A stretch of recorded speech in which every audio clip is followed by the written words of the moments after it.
the Falcons needed everything. Yeah. And I love the premises, and I'm going to put Mel Kiper on the spot here, and has created a job, right? He created the NFL draft analyst. Like it used to be back in the day, you'd bring on all of your NFL analysts and you would just cover the draft. There wasn't a person whose job it was year round for a media entity to sit there and grade players and talk about them and create content off of it 365 days a year like a Mel Kiper. So he's the GOAT. Like that he is, like I know the Todd McShays have come up and the Daniel Jeremiahs and all these guys with their mock drafts. Mel Kiper is mock drafts. Yeah. Right. So before I say anything, he's the GOAT. But and other people have made statements like this too. I do love the statements from media members who do mock drafts who give teams bad grades, not based off of the abilities of a player, but based off the simple fact. Mel Kiper said this about the number 1 overall pick, which was Travon Walker out of Georgia going to Jacksonville. He said, I give them a lesser grade because I had Aiden Hutchinson higher than Travon Walker. Yeah. If you remove that statement and you just say, I give them a bad grade because Aiden Hutchinson was much more productive in college, right? He had more sacks, and that's something that the Jacksonville Jaguars need, right? They present the facts. Can't argue with that. But when you say, I give this NFL front office a bad grade, which they don't give a lick about, but it's fun to talk about. I give them a bad grade because I had a player ranked higher. Mm-hmm. To me, that's just like, come on now. But that being said, referring to the Atlanta Falcons, and we'll get to Travon Walker and the historic night that Georgia had last night, because that was just free advertising for Kirby Smart and the Georgia Bulldogs, and just kind of program resetting in the frame of reference that everybody looks at the University of Georgia. Drake London, if Terry Fontenot and Arthur Smith said, hey, we need a wide receiver, and they were all available, if you're shaking your head, I am, for now, until proven wrong, putting my faith and putting my hope in the fact that these guys and the other talent evaluators, because say what you will about the Falcons always drafting wide receivers in the first round, when they draft wide receivers in the first round, they usually do a pretty damn good job. I mean, Julio Jones is okay. Calvin Ridley, if he could quit gambling, he was pretty damn good. Yeah, I mean, like both of those guys were frontline NFL wide receivers. So when the Falcons have drafted receivers in the past, they've kind of worked out. And I think last night, and this is one of the facts, I got a bunch of facts from last night's draft, some Georgia related, some just NFL related that I want to get to. The fact was, last night we learned that the wide receiver position is now maybe even a hotter commodity than tackles. It's the new hot product on the market, right? It used, like we've seen over the past 15, 20 years, running backs kind of slide down in value. Yeah. And now that fulcrum's kind of coming back the other way, where you see, okay, what's replacing the running backs with these new offenses? It's wide receivers are kind of taking that spot. And so instead of going for your franchise running back, teams realize, hey, I'm going to have 3 or 4 of these on the field at the same time. I need wide receivers. Like if you look at some of these teams, the Saints jumped up to grab Chris Olave? Yeah. Yep. I mean, you look at all the positions of needs for the Saints. Wide receiver probably wasn't very high. Right. But they're like, we're going to have at least 3 of them on the field at the same time. The way the NFL goes. It used to be 2 or 1 with a fullback and a tight end. Now we're going to have, for the most part, at least 3 on the field at the same time. We need some playmakers. So I think last night, to me, 6 wide receivers in the first round, including, I thought, your boy, Jahan Dotson, got his just dues. Yeah, for sure. Maybe you don't love the team that he went to, but yeah, I don't know. But he was, I think, relative to his talent, I think, yeah, I get it. And a lot of they were just sitting there saying, "Oh crap, look at all these wide receivers who went ahead of him. If we're going to get somebody, we got to get them now." Yeah. So for the Falcons, I believe Arthur Smith and Terry Fontenot said this is the most talented wide receiver we can get. Now, some of the knocks that I had on him, really the only one, because he's a good route runner, he has amazing hands, strong, long, tall, right? Speed is the only issue I really have with him. Mm-hmm. And he did not run at his pro day. He didn't run at the combine. So you don't know how fast he is. And when you watch on tape, most of the catches he makes are contested. Like Right. when ESPN put his highlight package up after the Falcons put the pick in, first thing it said 50-50 balls. It's like, oh, is that what you need? Yeah. Or could I thought if you were going to go wide receiver, you go Jameson Williams just based off talent. And I still think Jameson Williams will end up being the most or the best wide receiver out of this draft class. But for Arthur Smith's offense, I think what Drake London brings is going to be really good. And I'm choosing to be optimistic about this. That's fine. You're allowed. All right. But I mean, I think that is something that shined through last night that I think is really big, especially when it comes to the draft and people projecting things and whatever, is teams are going to go for the guy they want and the fit that they want. I think that was a kind of a statement by the Falcons of, like you said, when he's not gambling, when we get Calvin Ridley back. If you get Calvin Ridley back, true. I mean, that is a to be determined suspension. Like he's at least out for this year. Right. Stylistically, the contrast with London is pretty big. But if you have both those guys on the field at the same time, you have a guy to go get 50-50 balls that you feel like can go up and win against anybody. You have Kyle Pitts on the field who can literally do anything you want him to. And then you have Calvin Ridley, who's an incredible route runner, very fast, speedy wide receiver who can get anything you want when it comes to, the balls in the air and just going up and getting it, right? So I think stylistically the contrast is there, and maybe you're building your offense like that. I think that is where it's a very good thing. Like you said, hopefully he can have less of those contested catches in the NFL, but I don't know. We'll see, man. I'm not huge on it, but I understand I will say this, optimisticness can come in. Like and there's some guys out there who've done a really good job just doing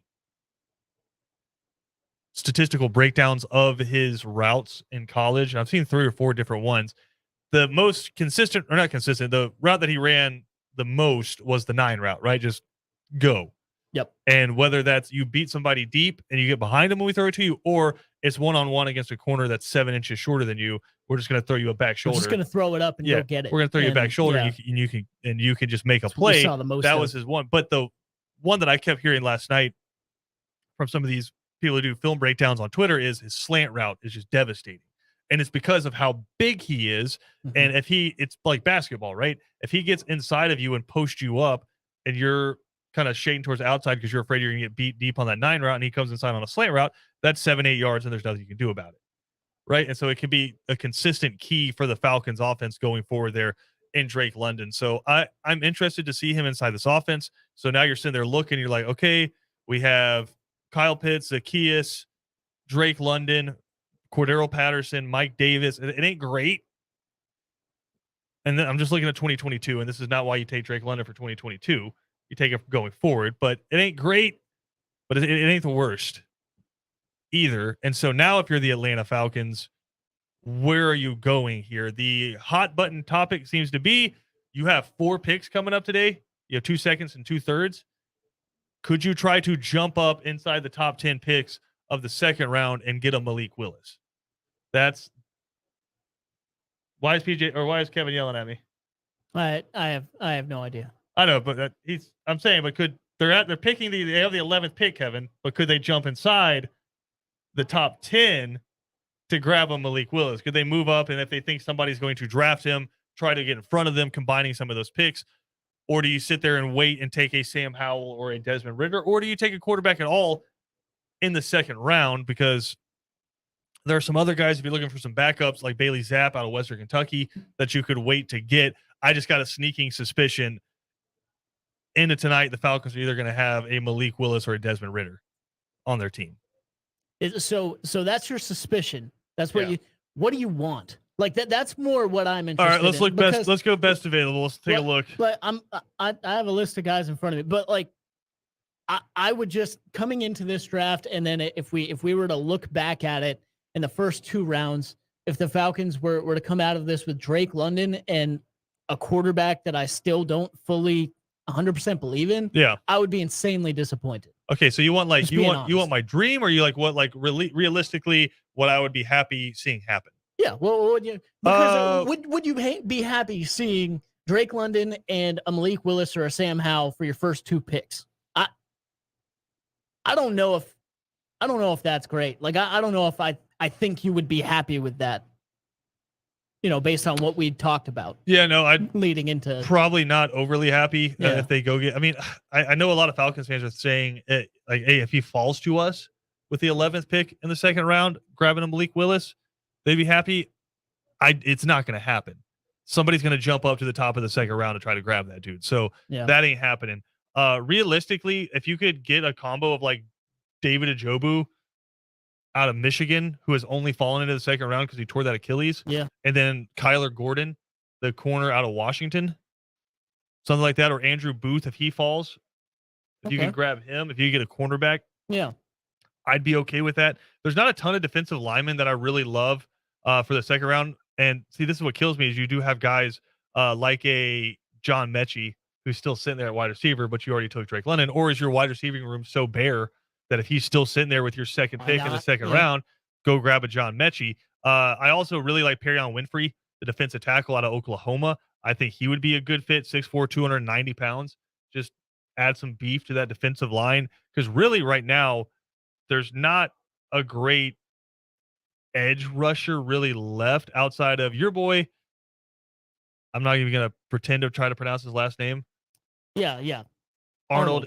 I'm going to try. Arnold Ebb out of Penn State. Yeah. He's ranked as the 34th overall prospect left, ranked as the 5th defensive end overall. So, I mean, wouldn't hate that one either. Yeah. What kind of player is he? You obviously watch his career. I mean, he's not his whole career. Transferred over from Temple this year and really just started messing everything up. And he's just like in a good way, though, right? Yeah, he's an insane disruptor. 4'3", obviously 4'3" defensive end. So definitely that edge rusher type of guy. But he's a dude he's big, like body wise, he's everything you want. But he also has the maneuverability to be able to have kind of be that stand-up edge type of guy as well. He's not just the, big dude who's going to put his fingers in the dirt and whatever. So, has a lot in his skill set. Obviously uses that body well and uses it to kind of overpower guys, but does have that accessibility to be a little bit more creative with his rushes as well. So, I would say probably more of like a power rusher, more of but a very good pass disruptor when you talk about that too. So I don't know. I would say in this second round, I personally would love to see them go out and get a defensive lineman or an edge rusher, and then somebody to help out inside that secondary. Yeah, because I think there's a lot of really good guys, and I think now with the offensive line, there's a ton of depth to where you can go get a good guard or a good tackle in that third round. I think there's going to be a lot of value left there in the third round. So I think you can wait on that. Like the elite guys are gone. Yep. Now it comes to evaluations and fits that you can try to fit inside of this offense. So I think you wait till the third round to go after an offensive lineman. Secondary and defensive line / edge, I think has to be the goal. But the Atlanta Falcons have also said we're coming out of this draft with a quarterback. Yeah. So there's that. We'll have to wait and see. I know a lot of fans are out there saying, why the hell aren't you talking about the Falcons potentially trying to get Nakobe Dean? Number one, I don't think he's still going to be there when the Falcons select, but I did want to kind of save that for the next segment. We're going to come back, talk about just a historic night for the University of Georgia. The NFL draft was just a 3-hour-long infomercial for Georgia. And we'll come back. We'll break it down next right here on Second Down, presented to you by The Uniform Source.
Second Down on ESPN Radio is presented to you by The Uniform Source.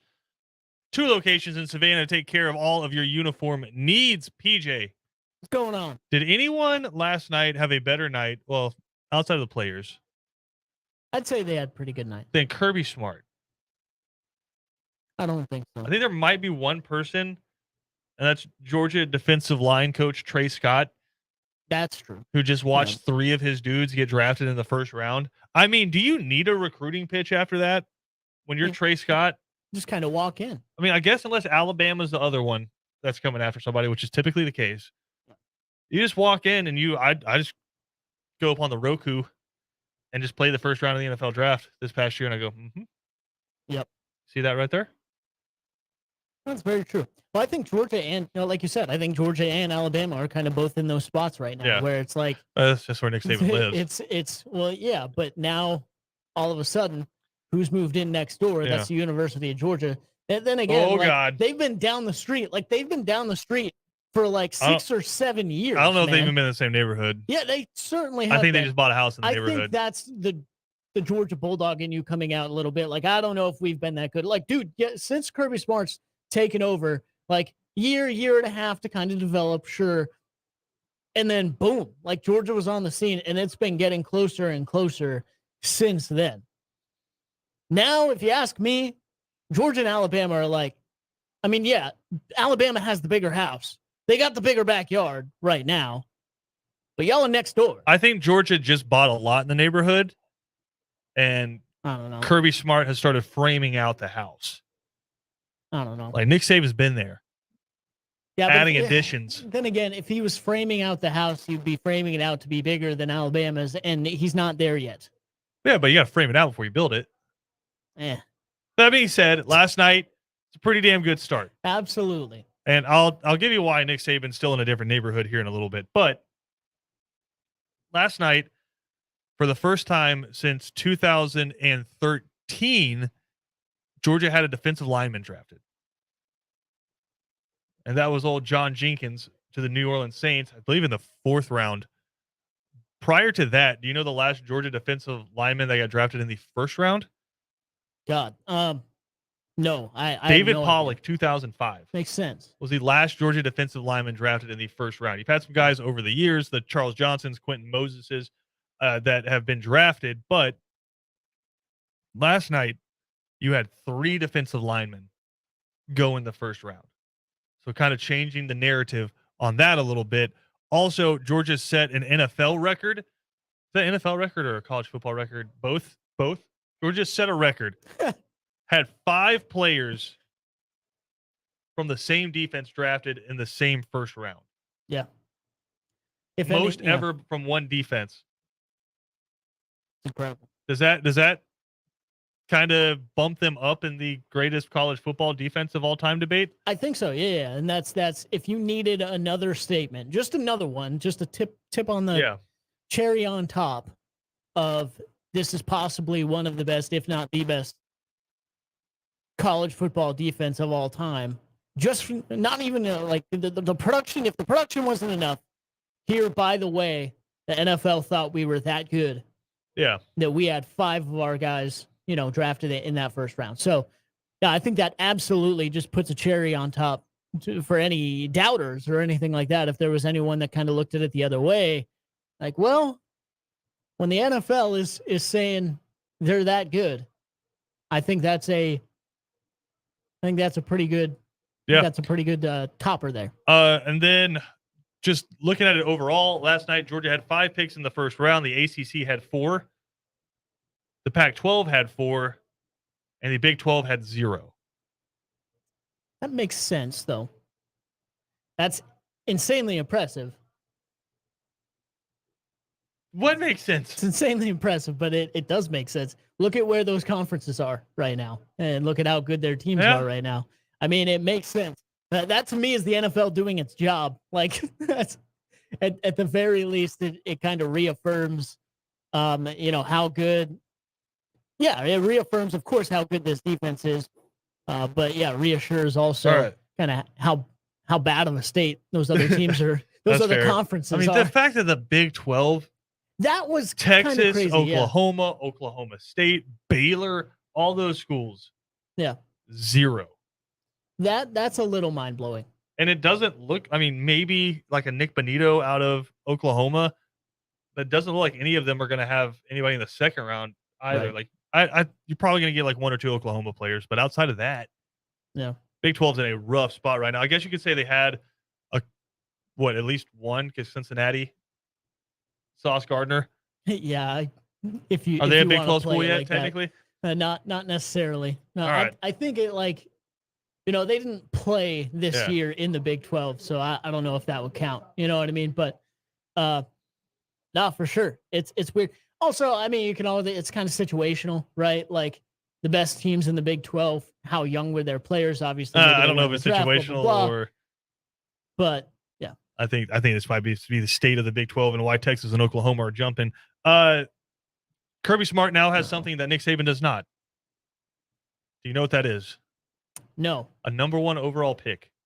Wow, really? So he does have that he can hang over Nick Saban. But I want to get to the Nick Saban flex here. Since Nick Saban arrived in Tuscaloosa, he now has 41 first-round picks. Yeah. 2 last night, Jamison Williams and Evan Neal go in the first round there. 25 losses. That's amazing. He has 16 more first-round picks than he does losses. Yeah, that's incredible. Since he arrived in Tuscaloosa. This is why I am saying, until this year, Georgia maybe lived in the same area code, but they were not in the same neighborhood. I think the only other school recently that lives in the same neighborhood is Clemson. I don't know. I don't know. I think Georgia just took Clemson's old house. Clemson went 10-3 last year, and everyone's acting like their house burned down. It didn't burn down. Georgia took it. With that 10-3 win. Yeah. Where neither offense scored a touchdown. Absolutely. All right. Well, I mean.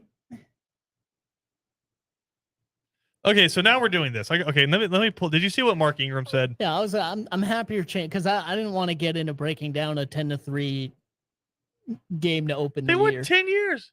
They were 10-3 record and 10-3 to open the year. Yeah. To open the year. I mean, yeah. I don't know. Why are you hating on Clemson, man? I'm not hating on them at all. I'm just saying, I don't know. I just put a little more respect. All right, so this is what Mark Ingram, Heisman Trophy winner from Alabama, which I will say, that's something that Georgia's still kind of waiting on. Haven't had a Heisman Trophy winner since Herschel. True. And you look at all the Heisman Trophy winners from Roll Tide there.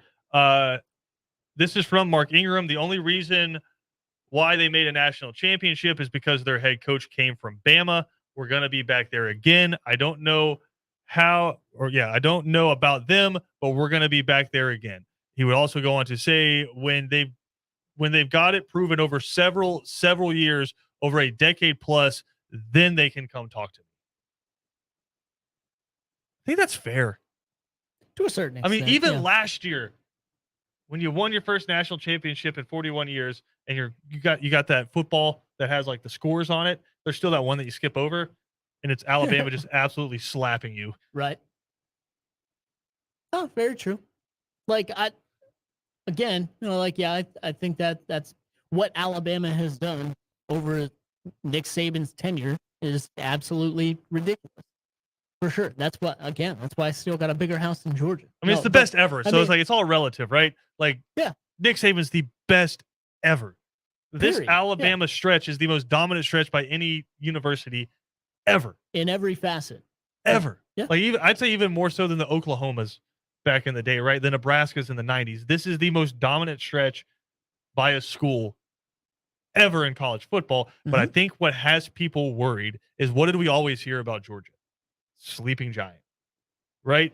You have per capita more players in the NFL than any other state. As of last year, I don't know if that is changing now, but you had 4 more go in the first round last night from the state of Georgia. So you're in the most fertile recruiting ground. There's not another Power 5 school that you're worried about, because Georgia Tech is Georgia Tech. We saw last year when Georgia plays at Bobby Dodd, it's just Sanford South. So you don't have another Power 5 school that you're really competing against in state for the recruits that you want. You have to fight off all the other schools that are coming and trying to steal them, but you have that kind of home base mentality. The number 1 overall pick from Upson Lee, right? Packers jumping up to grab a kid from Cordell, Georgia, right? It's just Georgia's a sleeping giant. I think what has people scared is now, after you see in 2017, then going to the national championship in Kirby Smart's second year, going to multiple SEC championships, winning the national championship, and now you're seeing really for the first time Kirby Smart sending his recruits to the pros, 5 in the first round. And honestly, you could say 6 because of Jermaine Johnson. Yep. Very easily, yeah. Who verbalized, we talked about this yesterday, verbalized that he left Georgia just to get more tape because he knew he wasn't going to get enough if he stayed. That's what has people worried, is that he could start building that house next to Nick Saban. I'm not ready to say he's there yet, but the infrastructure and the foundation and the silly numbers, like these are the kind of numbers that Nick Saban breaks. And he's a dude who came right from the Nick Saban School of Art. So that's what I think has the rest of the country worried. Nothing? Yeah, Swig of the coffee? Sure, yeah. I agree. Are you worried? What am I what? You're a Penn State fan, right? What would I be worried about? Man, that there's another Death Star being built. They're there. Yeah, it's already built. But that's not concerning to you? Of course it's concerning, but what are we gonna do about it? We gotta. I mean, I'm not here to talk about Penn State football. Right? Hey, y'all had a player picked in the first round last night. Yeah, I know. It's fantastic. More than the Big 12. Now, if we could use those players to win more games, that would be fantastic. That'd be great.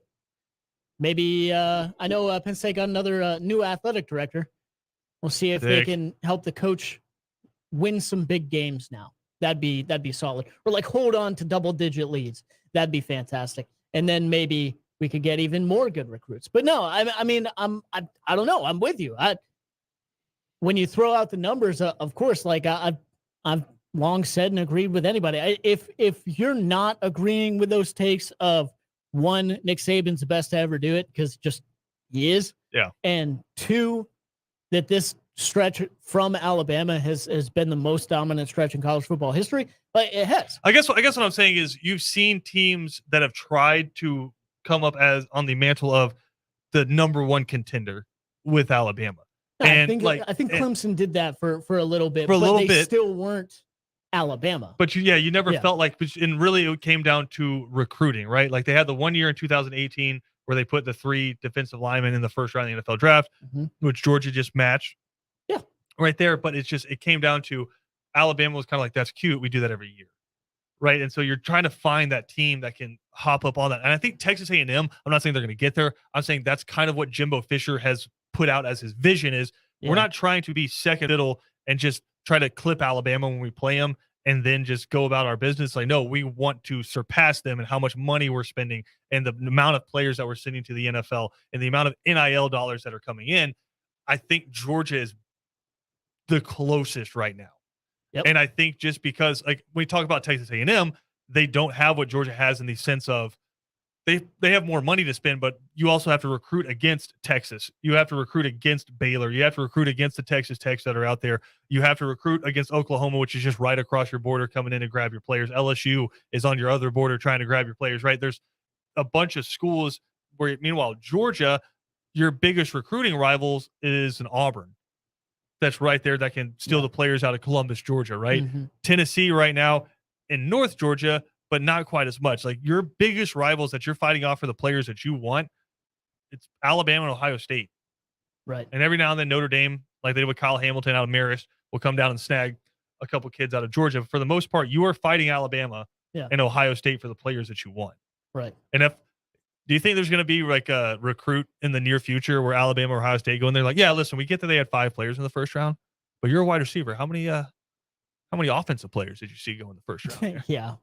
Well, that's probably going to be the only way they can kind of spin it around and pitch it against it, right? Is, well, we're the offensive explosion types of team. Georgia just wants to dominate on defense, but I mean, we'll see about that moving forward. And I guess kind of going back to what we were talking about with Clemson is they went 10-3 last year. Alabama has some 10-3 under Nick Saban. I mean, when Tua got hurt, the year before they won the 2020 national championship, they went 10-3. Yeah. Because they lost to Auburn with Mac Jones, lost to LSU. There was another loss in there somewhere. But there's some 10-3 in there with Nick Saban. But the horrifying thing is the next year it's usually just utter domination. Yeah. Right. So I guess we should still give Clemson the benefit of the doubt because, like you said, prior to this year, they'd been to 6 consecutive college football playoffs. Mm-hmm. And just had run roughshod over the ACC. And this year they kind of just have a clunky offense. Defense was still amazing. Defense was incredible. And when you lose Trevor Lawrence, who's one of the best quarterbacks in the history of college football, and you lose Travis Etienne, who is the ACC's all-time leading rusher, and what I believe is one of the more underrated running backs ever, when you lose those guys, your offense is supposed to take a step back. And then when your quarterback is kind of a disappointment, you're like, oh, what did they go? Like 7-5? No, they went 10-3. Well, I think what people are looking at is they went 10-3, but it very easily could have been 7-5 and almost. But it could have easily been undefeated. Sure, yeah, but I think also maybe some unfair expectations, I guess, because you were going through that same thing when Deshaun Watson left, right? When Deshaun Watson graduated and moved on, those members of that defense moved on, everything like that, and then Trevor Lawrence comes in. Well, no. So when Deshaun left, the defenders were babies because then they carried Kelly Bryant in that offense to a college football playoff, got smacked by Alabama, and then you have a freshman Trevor Lawrence take over like 3 or 4 games into the season the next year. But it was those defensive linemen and that defense, with AJ Terrell and then the 4 defensive linemen who were filthy that win them the 2018 national championship. Right. No, you're right. See, there's so much Clemson and Alabama in there. Sometimes it gets a little bit confusing. But no, I mean, I think offensively though, so much Clemson. Yeah, right. That's why I mentioned that offensively though is where they were lacking last year and where that kind of clunkiness came from. And I think again, the expectations may be a bit too high because you had just had an offense that you thought like, holy cow, Trevor Lawrence is amazing, but is it going to be this kind of amazing? And then boom, he comes in. And yes, he is. Here's what I would say should scare you if you're thinking about burying Clemson, because I'm not ready to do that yet. And I know we got to go to break here. So you lose 10-3 to Georgia. And I agree with BJ when he says, I think a loss like that, where you just get physically mauled, can affect your season going forward, because all of a sudden, instead of just saying like Shane Beamer said, where it's like they have like 19 5-stars that run 4.4s, like there's nothing you can do, right? Unless you have Bryce Young and a bunch of NFL wide receivers, there's nothing you can do against this team. They probably let that affect how they played offense going forward. And so, you beat Georgia Tech 14-8, right? So the offense clunky, but one of your losses, you lose to NC State by a touchdown in 2 overtimes, right? You lose that one 27-21. So your first 2 losses of the year, you lose one without giving up an offensive touchdown, 10-3. Right. And then you lose in double overtime at NC State, who was a pretty damn good team last year. And then your only other loss of the season was by 10 points at Pitt, who won the ACC and just had a first-round quarterback go. So before I bury Clemson, I'm looking at the end of this where Wake Forest was one of the hottest storylines last year. They beat Wake 48-27. South Carolina, really nice story there under Shane Beamer. Go to a bowl game, win a bowl game. He gets mayo poured on him. Before that happened, they got blanked at home by Clemson 30-0. And then Clemson goes and beats Iowa State in a bowl game. And that wasn't a bad Iowa State team. NFL running back, NFL quarterback on that team, some NFL defenders on that team. So I would expect Clemson. If I'm putting money on it, Clemson's back before it's time to just move on to the next top contender to Alabama. We'll see. I'm not burying them either. I just think Georgia's been able to build what they need to take over as that top contender. That doesn't mean I'm burying Clemson. I'd say also with that Iowa State team, is as odd as it is, like you said, NFL quarterback and running back coming soon. That they didn't meet expectations. That was a weird team last year. They were very up and down. We could just go around talking about teams for the next 4 hours, but we got to take a break. They put us under these strict time constraints. We'll come back. We'll talk some more right here on ESPN Radio.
PJ, what's wrong?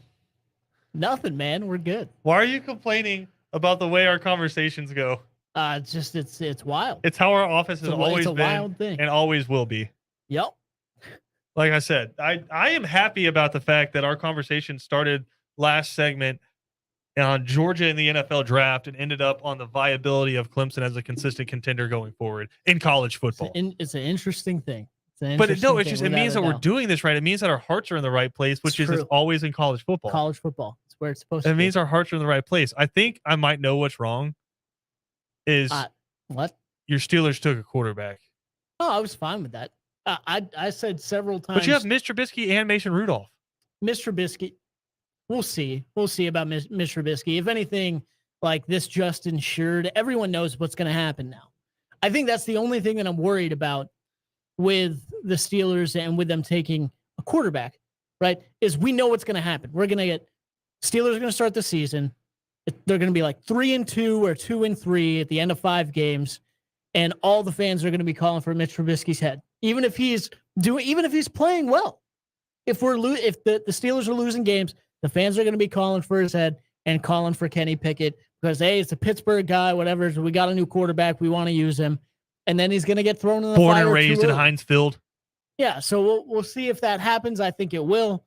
But that being said, I've said several times the quarterback I'm probably most confident in this draft as a complete quarterback who kind of has that dual threat ability as well, but doesn't abuse it, is Kenny Pickett. So they got the guy that I would have been... the filthiest run of last year where he did the fake slide. Yeah.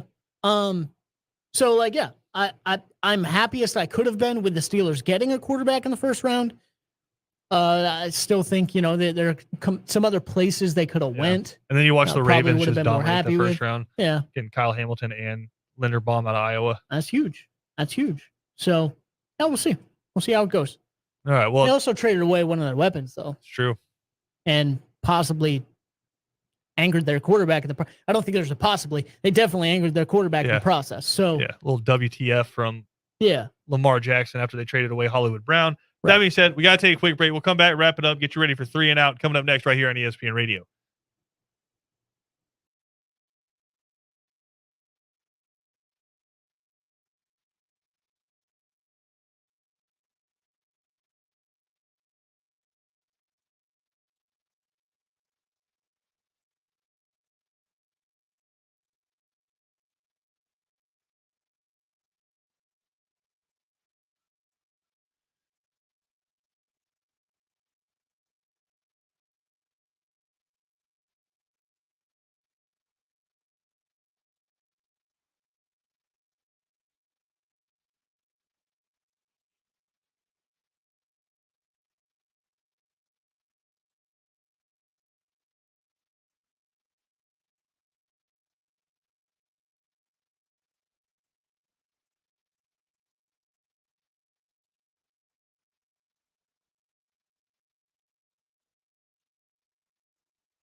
Second Down on ESPN Radio is presented to you by the Uniform Source. Christian Gokel alongside PJ Zuko, getting you ready for 3 and Out coming up next right here on ESPN Radio.